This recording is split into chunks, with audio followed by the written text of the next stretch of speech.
everyone, Mike Burke here with InsideRealEstatePhotography.com, and in this video we're going to go over how to do day to night transitions in real estate videos.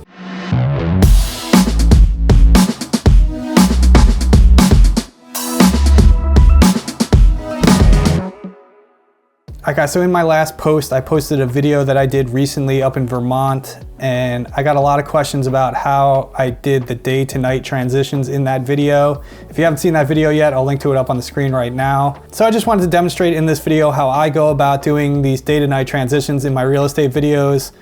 Hopefully this video will be helpful to some of you out there if this is something you're looking to incorporate into your own work. Before we continue on with this video, I just want to share a quick word about our sponsor, PixelMob. Are you looking for a professional real estate photo editor to help lighten your workload? Are you having a hard time finding a good and reliable editor, or don't even know where to look for one?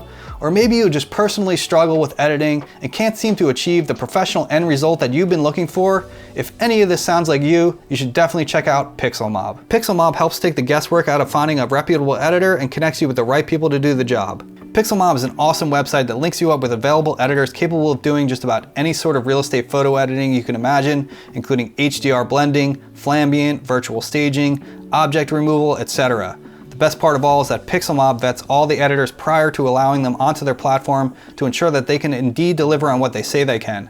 I also really like that there's a peer review system where photographers can rate the editors from 1 to 5 stars, giving you further tools and helping you choose the best editor to work with for your particular job. The editor also does not get paid until you are satisfied with your order. If you've ever been in the search for an editor and tried a few out, then you know full well there's been such a sore need for something like PixelMob in our industry, and I really think a lot of us real estate photographers can benefit from this service. It's completely free to sign up, and if you use my link pixelmob.com/IREP, you will receive $5 in credit towards your first order, so there's no reason to at least not give it a try. You'll also find that link down in the description of this video. So before we get into the editing piece of this, which is sort of, I guess, the bulk of it, but I just wanted to talk about the shooting portion of it because that is important as well. So in order to achieve this, obviously you need to shoot one clip during the daylight hours and then another one during twilight or nighttime. And later on in editing, you have to sort of match those two clips up and transition between them. This is the part that I get a lot of questions on. People are like, how do you achieve that? How do you match the shot from you did hours before during the day and then do it again at night? And the answer to that question is you do the best you can. It's sort of guesswork. So what I do, first of all, I suggest having rule of thirds grid on your camera. I always have mine on for photography, video, everything. If you're not sure what that is, I'll overlay some lines on the screen right now and show you what that looks like. Most cameras in the menu, there's an option to turn on rule of thirds grid. So I highly recommend turning that on. And you can use that to sort of use like the center box of it to target a certain area in your frame. And what I do is a lot of times I'll choose a spot on the ground, like say if I'm in the driveway, I'll either put something down so later on at nighttime I can stand in that same exact spot so I know exactly where I started my shot, or pick a crack in the driveway, like something, put a stick there, or like whatever. Like I know it sounds ridiculous, but that's what I do. I kind of just like mark my spot somehow or another of where my feet were where I started the shot. And then I use the grid to line up an element on the house, like say the front door. I have it perfectly centered in my grid. So I know if I'm standing at this spot with the front door perfectly centered in my grid and I walk forward as smoothly as possible and have all those things lined up, that when I do that shot again during the twilight nighttime hours, hopefully those are gonna line up well in post. Yeah, so like I said, it's a little bit of guesswork. You just do the best you can. And if it doesn't line up perfectly, there's ways to get around that too. And I'm gonna show you that in this video. I'm gonna show you two sort of different ways of doing it. One where the shots are lined up pretty much perfectly, and another one where they're not lined up perfectly, but you can still do a transition from day to night in both scenarios, even if they don't match up perfectly. All right, so without further ado here, let's jump into Final Cut Pro. I'm gonna show you these two different scenarios, one that lines up well, one that doesn't, and show you how I deal with those and how I do day to night transitions with both of those scenarios. All right guys, so we're in Final Cut Pro here, and I have two clips here in the timeline.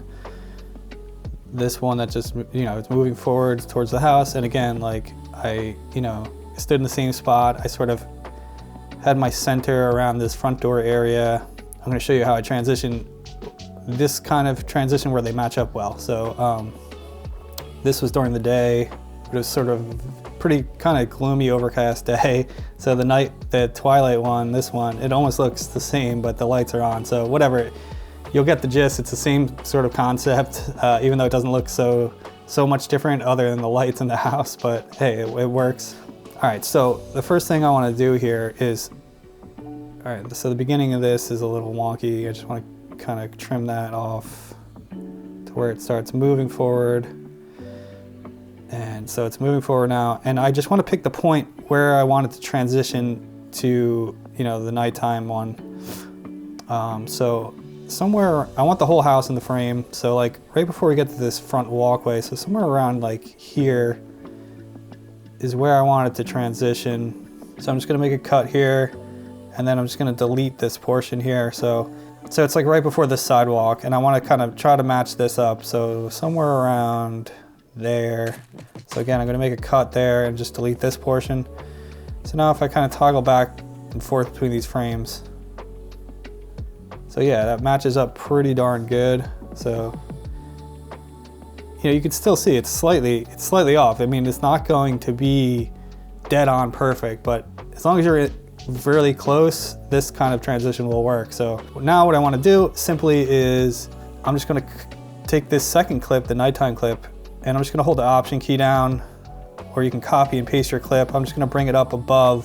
What I wanna do here is then take my playhead, I'm gonna go back one frame. I just went back one frame here. As you can see, there's a gap. And I'm just gonna bring this top clip back over top of this other daytime clip. So now they're over top of each other. Those two frames that I sort of matched up now are sort of over top of each other. With this top clip selected, if I go up here to the inspector, and you can do this in any video editing program, this isn't like specific to Final Cut Pro or anything. So what I wanna do here is come up here and lower the opacity of this top clip, you know, somewhere around like 50%. And now if I take this tool, whatever you wanna call it, that allows you to transform tool, allows you to move it around. So what I want to do is just try to line this clip up on top as best as possible. And I like to zoom in, so I'm going to zoom in to like 200%. And really what I'm concentrating on more though, so than anything, is just the windows. You can see here, this top window is a very easy one to like use as a judge here. So like, that's right over top now. They're all pretty lined up perfectly. So, and these exterior lights and these windows, everything's lined up now perfectly. I just want to ensure that everything's lined up right.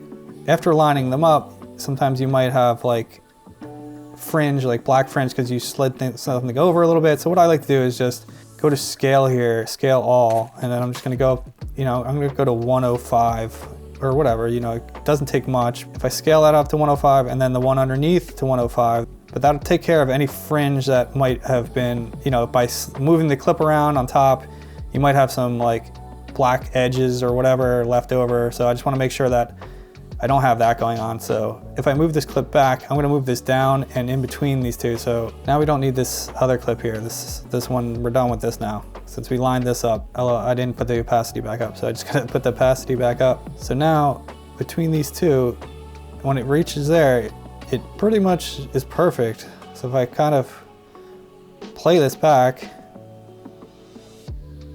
you know, it's a slight jerk there, and you know, the speed is going to be a little bit different because you walked a different speed. Like, there's a lot of variables here. So like I said, it's not going to be dead on perfect, but we're just going to add a little dissolve transition in here, and once you do that, it'll be imperceptible, any differences in between the two clips. So here, with this selected, I'm just going to hit Command T, and that just adds a basic cross dissolve. That's all this is a cross dissolve transition. I'm just going to shorten it down though. Now, if I play this back, all right, so there you can see, once you add that cross dissolve transition, the clips match up pretty darn perfectly. It looks fantastic when it transitions. There's almost no perceptible difference between the two clips. It looks almost perfect. Of course, in certain circumstances, when the two clips don't line up that well, if you didn't do a good job lining them up when you shot it, and you try to do this cross dissolve transition, you're gonna see fringes of parts of the house that don't line up right and don't overlay well during the cross dissolve transition, and it's not gonna look too good. But there are ways of doing this transition when the clips don't line up too well, and that's the next scenario that I want to show you. So let's jump in and take a look at that. All right, so here's another example where the clips don't line up that great. So we have these two drone clips. So in this first clip, you can see once it transitions to this twilight clip, the twilight clip is clearly shot lower, like probably 10, 15 feet lower. This shot's kind of coming down from above, and this shot is like more like dead on even. And I didn't even shoot these two clips with transitioning between them for a day to night transition. I just ended up in the edit doing this as a transition because I was like, oh, this will actually kind of work, because it was a cool shot of the back of this house. This is like a mountain house in Tennessee that I shot. What I had to do here, what I do usually when these clips don't line up well, is I do the same sort of thing. So I pick a point, maybe like here, where I want it to transition to night. So again, I want to try to sort of match this up somewhere around here maybe.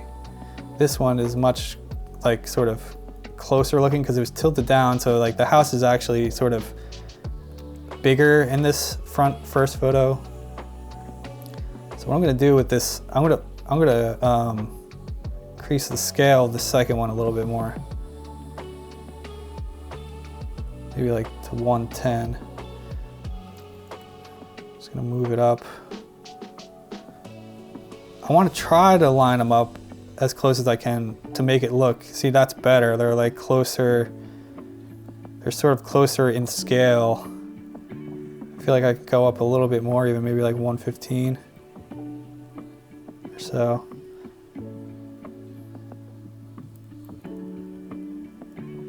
And yeah, they're sort of matching up at least in scale. So I want to try to at least make it somewhat close. So again, I'm going to hold down Option, drag this clip up and just make a copy of it. And I'm just going to see how these guys are lining up. I'm going to go back one frame again, just drag this back to there. I'm going to come over here and decrease the opacity. Now again, this top clip, we increased the scale to 115. So now I do have some you know, leeway here as far as you know, repositioning it without worrying about black fringe and all that stuff. So you always want to scale up. If you're moving the clip, sliding it around, you always want to scale these clips up a little bit so you have some room to move them. So again, I know the house isn't going to line up that well, but I want the windows specifically to sort of. So I'm looking at this window here. So that's sort of right on top of the other window. That's right on top of the other window. These other windows and lights are like sort of lined up, or at least in the ballpark. So that's pretty good. I just want to get it pretty close to being overlaid where the other house is and like sort of lined up as best as I can, even though I know these clips don't line up perfectly. Again, I want to bring the opacity back up to 100%. I'm gonna drop this clip back in so it's next to this clip. We don't need this clip anymore, and delete that. So now if we kind of go through it, you can see jumps to that. I want to show you what I'm talking about here. So if I put a cross dissolve in here, I'm going to play this back and show you what that looks like. You see as it dissolves, like you can see parts of the house that aren't lining up, and it doesn't look great. So what I do in this scenario is use a different kind of transition. It's called a shake transition. I'm sure you've seen this in real estate videos all over the place. It's a very popular tool. And the reason for this is because the clips don't line up that well. So you need to do some sort of transition that sort of jars the screen so that when it transitions, it looks like maybe it was perfectly done, but it really wasn't. So if I go to transitions here, I have these RN shake transitions. And if you're a Final Cut Pro user, you can get these RN shake transitions. This guy, Ryan Nangle, he does a lot of YouTube videos, I guess, tutorials in Final Cut. He does a lot of great stuff. Google that, you'll see his website come up. And these are free transitions, so you can just come here and download them. So thank you to that dude. So if I come here, hit back to transitions, you see RN shake transitions. I use the bounce or oscillate usually, but I think I used bounce on this when I did this in the actual video. I'm gonna shorten this down a little bit. And by default, you'll see that it's just way over the top. Let me play this back. See, that's like way too much shaking. So I like to tone this down like a lot. So there's like these, controls here. You have shake amount. So you have vertical shake amount, horizontal shake amount, etc. So I actually turn vertical to 0. I just want to do a horizontal move, and I'm going to do rotation shake to 0 or 0. And then let's see what this looks like. So now it's just doing a horizontal movement, as you can see, but it's still a little too crazy. So horizontal shake amount, or the cycles, I'm gonna bring that down. It's like 1 something. Shake amount, bring that down. So that's already getting, that's getting there. Play with these as much as you want till you get something that you like the way it looks. I like a minimal shake usually, but you can see how that transition now works with the 2 clips that don't line up that well. So once that transition happens, it tricks the eye into thinking that the 2 clips line up pretty darn good, even though they don't. All right guys, so that's basically how I do my day to night transitions in my real estate videos. If you want to see this in action, I'm gonna play you this video from Tennessee of this house that I just showed you with the shake transition. It's only about a minute long, so check that out, and I'll meet you on the other side.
All right, so I'm sure you can see multiple examples in that video of the shake transition and also the cross dissolve transition that I just talked about in this video, live in action in an actual real estate video that I made.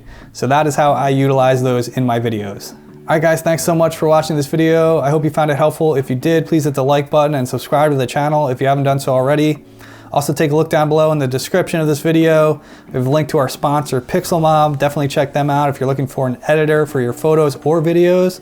They have video editors on there as well, so check that out. Also, I have links down there to gear recommendations, also editing practice packs, sky replacement packs that I've made. There's a lot of great resources down there.